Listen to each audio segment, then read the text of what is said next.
So our last featured storyteller today is also a first. Tad Monroe is the first man to join the Willow Storytelling Festival. Thank you, Tad. So, Tad, you've lived in Tacoma since 1993, and I'm gonna let you guys know that Tad and I are duty bound for the rest of our lives to always recognize the fact that we were next door neighbors for 10 years. So we have a long history together. And Tad, you have spent a lifetime soaking in stories and telling stories, and that was what brought us together. Tad and I together co-founded Drunken Telegraph, a live storytelling show that was also here in Tacoma, building community.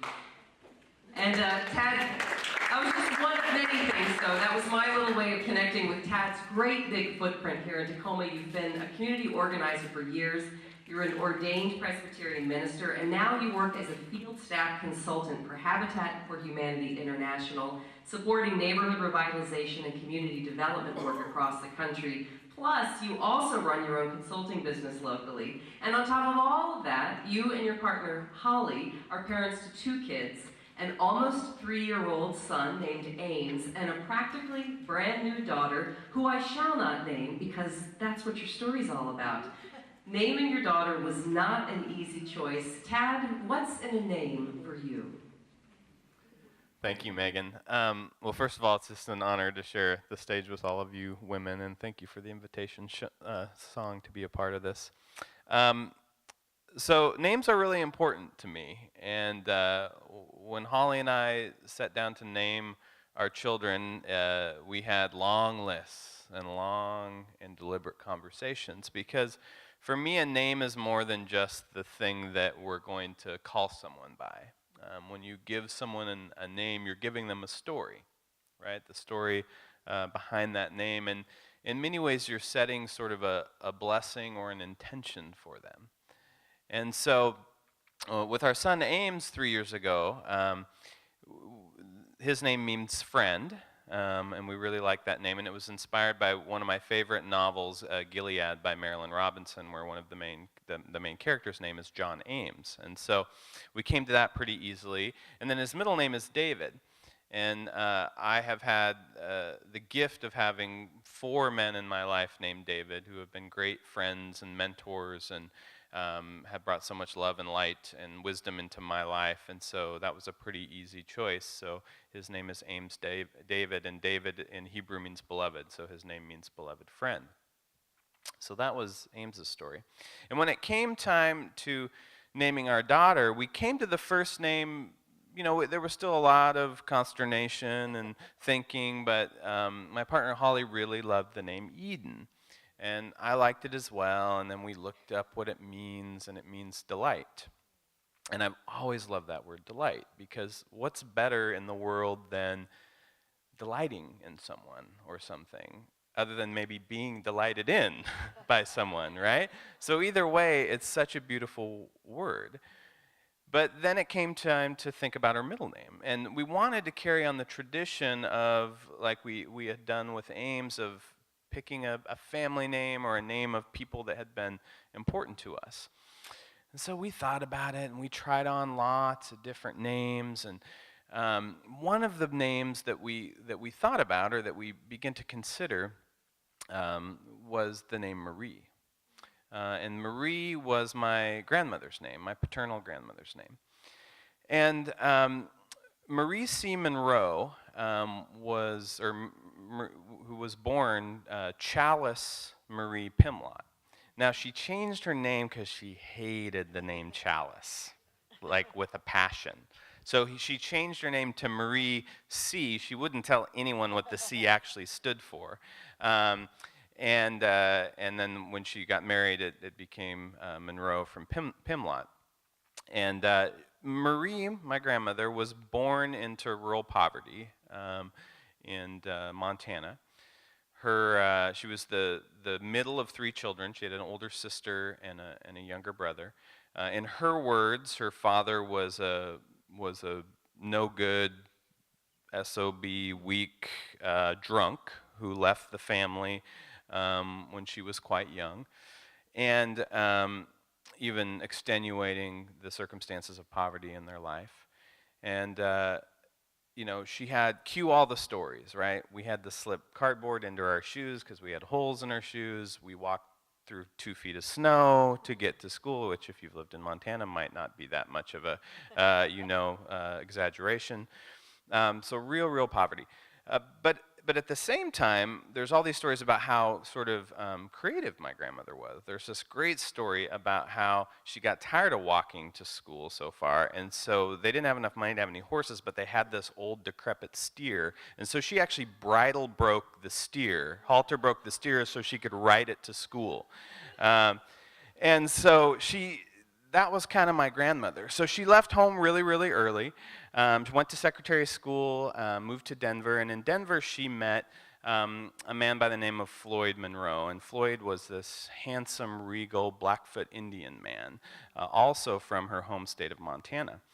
And they fell in love, but Floyd was in the military. He was a tail gunner, and so he went off to fight in the war, but they had made this pledge that they would wait for one another. And so when the war was over, sure enough, by the grace of God, he came back, and they were married, and they moved to San Francisco for a time. And pretty soon, they really both wanted to move back to their home state. And back in those days, Floyd was due a certain amount of land if he went back to the reservation. And so they went back, and along with some other money that they had saved, they added to that land, and they started a large cattle ranching operation, right kind of in the foothills of East Glacier in Cut Bank, Montana, maybe the coldest place in the lower 48. My mom is here, and she can attest to that, having spent some time there, just south of the Canadian border, just a few miles south. And so they started that operation, and pretty soon Floyd really wanted to have children. Now, my grandmother was not all that keen on the idea. Both the whole birthing and like carrying the child, and like, what do you mean I'm not going to be able to work, or I'm going to have, like, during that time in the way that I normally work, no. And then also the whole like raising the child thing. She was like, I'm not sure, but Floyd really wanted to. So the compromise they made was adoption. They had heard of this young boy that needed adopting just over the border in Calgary, Alberta. And so it was that they adopted this little boy that was my father, and named him Troy Angus Monroe. When Troy was still just a young boy, Marie and Floyd had gone to a dance, I believe, and they were coming back late at night on the highway when a drunk driver ran head-on to them, killing Floyd instantly and putting my grandmother in the hospital for months with a broken pelvis, amongst many other things. And after she eventually recovered, she got back to work, which is what my grandmother did. And she expanded and continued to grow the cattle operation, but then she also got more and more involved in this interest she had in breeding and showing horses and raising quarter horses and thoroughbreds for racing. And so she continued to build that business, and eventually as that desire for the horse part of the industry, unless the cattle grew, and also because she just was really tired of how cold it was in Montana, she downsized, sold the ranch, and bought a smaller ranch just outside of Yakima, Washington, and really focused on the horse side of the business. And she had a lot of success, up to just 3 years ago before she passed away and the house was sold. There was a trophy case, a huge trophy case in her house with ribbons and trophies and photos, sort of just showing the great success and the sort of legacy of her career in horse breeding and racing. A very, very successful woman in that industry. And as I said just a few years ago, she passed away, and I had the opportunity to preside at both her memorial service and her gravesite service. And so that's sort of my grandmother's backstory. And, she was, there were lots of really great things about her and her story, lots of things to respect. But she was also a complicated woman. And we were close. We spent a lot of time together when I was growing up. And I think we were close, at least as close as someone like my grandmother and someone like me could be. But, one example is my grandmother got up at 4:30 in the morning every freaking day of her life. And she would let me sleep in until 5:30 in the morning. At which point, when I got up, she would make a crack about, was I going to sleep all day?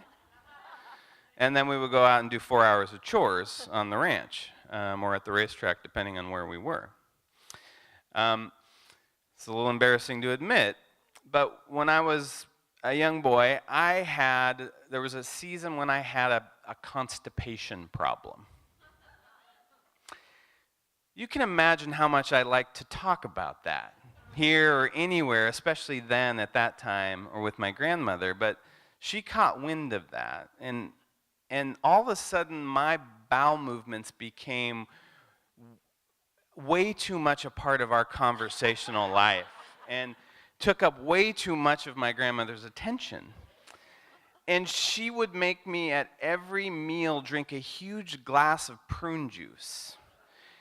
Prune juice is the most god-awful substance, right, on earth as far as I'm concerned. And long after I said, hey, I'm not having that problem anymore. Oh, no. Yeah, you're not, because it's the prune juice.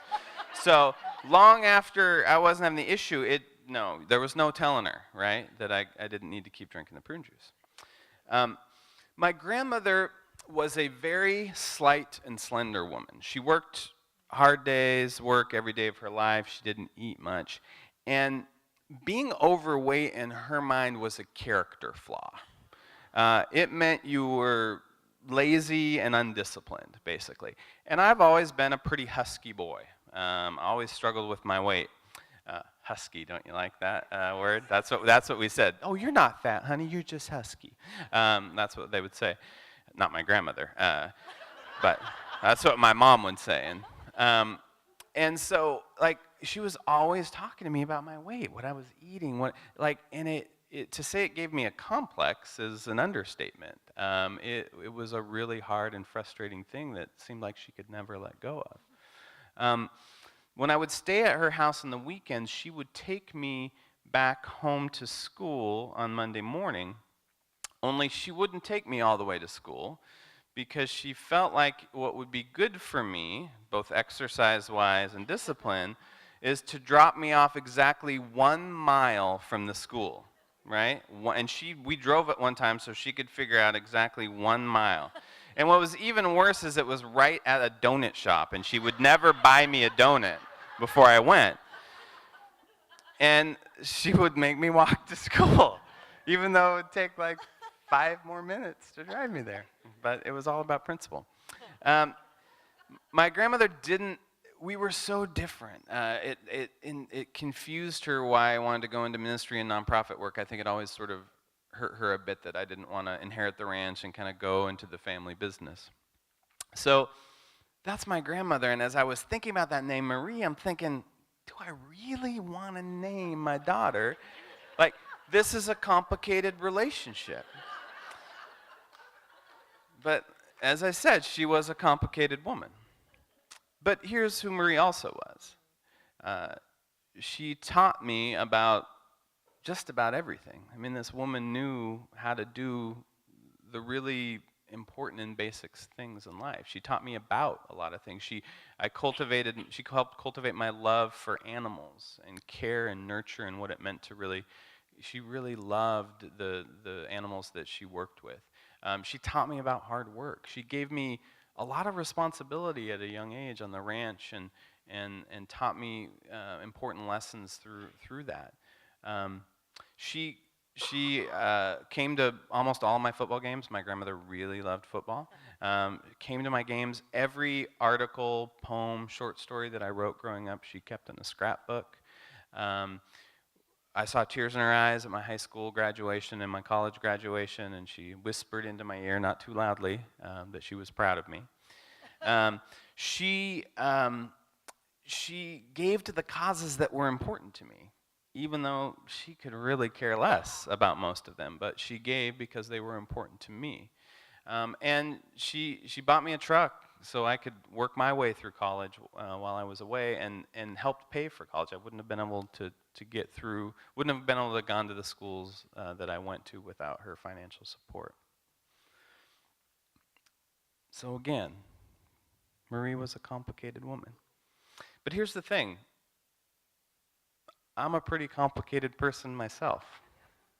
And one of the things that I believe and that I see in our society is that we're much more comfortable letting men be complicated than women.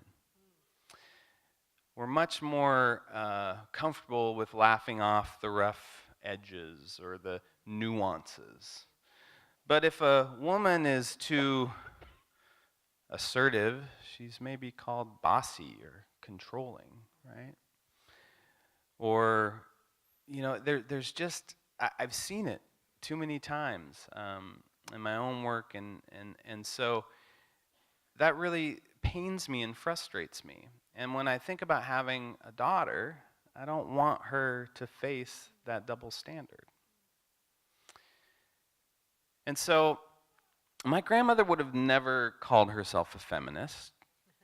She never marched, or like Miriam's mom, she never protested a darn thing other than the mailman was late with the mail, or whatever.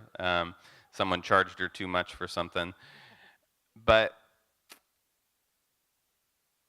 she never read I don't think she knew who Gloria Steinem was. Like this was not her world. But here's the thing.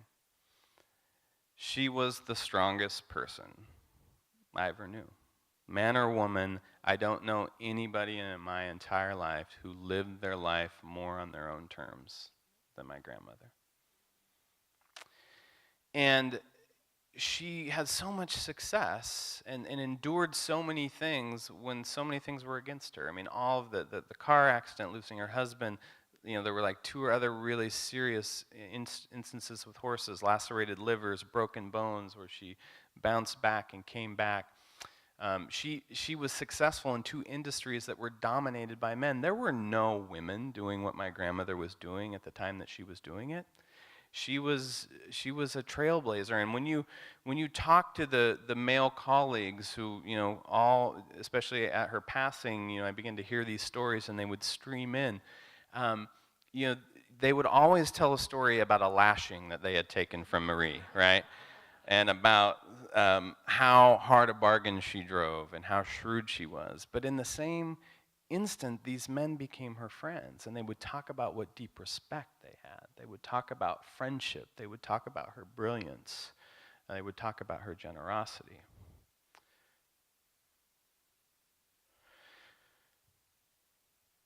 So it was that again, I was left with this decision. What middle name to give this new daughter of mine? And I remembered this story that she and others would recount. Whenever anyone would say, "Hey Marie, did you ever think about getting remarried after Floyd died?" And apparently, there was a suitor not too long after, very wealthy man who took a liking and a shining to my grandmother. And they were sort of courting for a time, and one day he said to her, "Marie, I want you to marry me. I want to take care of you and give you everything that you need and desire and not have to work anymore and just be able to be happy." And the story goes, my grandmother thought about it, not for very long, and said, "Hell no." And she said, "Hell no," because as the story goes, she said, "I don't want anybody to take care of me. I don't want to answer to anybody else. I want to do what I want to do. I want to go when I want to go." And everything that man talked about just sounded so boring. Like there was no adventure. And so it is, we decided to name our daughter Eden Marie Noel Monroe. And you might,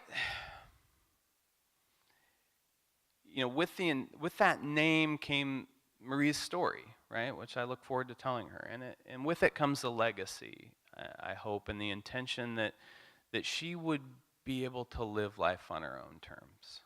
and that we would work for a world that allows her to really live life on her own terms.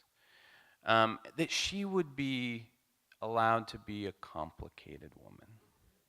That she would be both brash when she needs to be brash, and assertive, and strong and opinionated.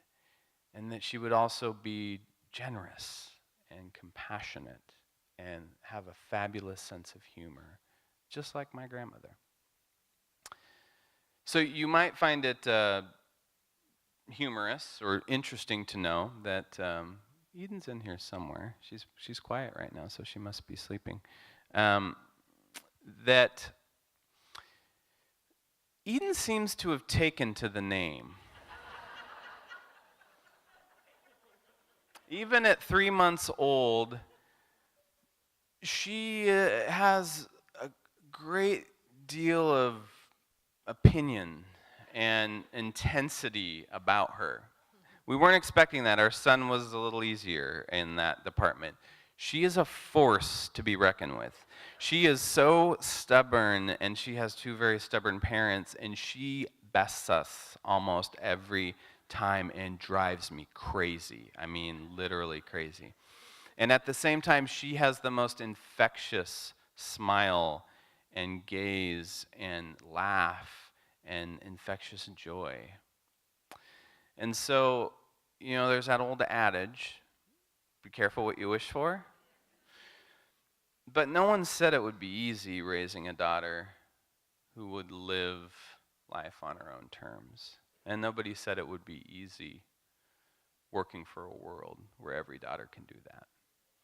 But one thing's for sure, I believe I'll become a better man